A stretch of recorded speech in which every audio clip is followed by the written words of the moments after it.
Hello guys, চলে এসেছি আর একটা নতুন ভিডিও নিয়ে।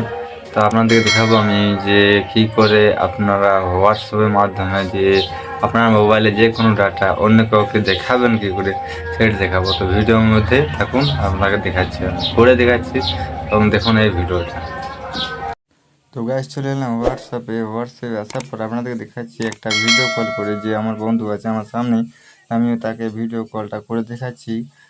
দেখুন এই ভিডিওর মধ্যে কেমন করে আমি ডাটা শেয়ার করছি। এবং দেখতে পাচ্ছেন যে আমি এই ভিডিও কলটাকে মানে কল করছি আর কি, রিসিভ করার পর দেখাবো আপনাদেরকে কি করে আপনিও করতে পারেন। আপনার যে কোনো মানে যদি কোনো মোবাইলে প্রবলেম হয়ে যায়, বাড়ি বসে এটা প্রবলেমটা সলভ করতে পারবেন যদি কেউ জানে আপনার।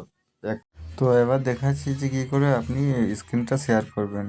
তো এখানে থ্রি ডটে হাত দেবেন, থ্রি ডটে হাত দেওয়ার পর যে শেয়ার টু স্ক্রিন ওপরে লেখা রয়েছে এখানটাতে হাত দেবেন। এখানে এই প্রথমেরটা হাত দেবেন, হ্যাঁ স্টার্ট করে দেবেন, মিডিলে যে অপশন রয়েছে সেটাতে হাত দিয়ে দেবেন।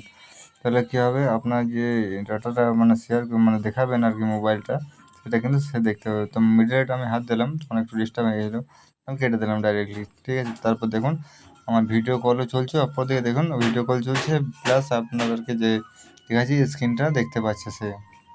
এটাই হলো আমাদের স্ক্রিন শেয়ার করার উপায়। তো এটা সবাই হয়তো জানে না, কিন্তু তার জন্য আমি দেখিয়ে দিচ্ছি আপনাদেরকে যে এই উপায়টা আছে। যদি আপনার মোবাইল যদি কোনোদিন কোনো প্রবলেমে পড়ে যান, কারণ আপনি ঠিক করতে পারছেন না, যদি অন্য কোনো ব্যক্তি জানে তাকে ভিডিও কল করে দেখাতে পারেন।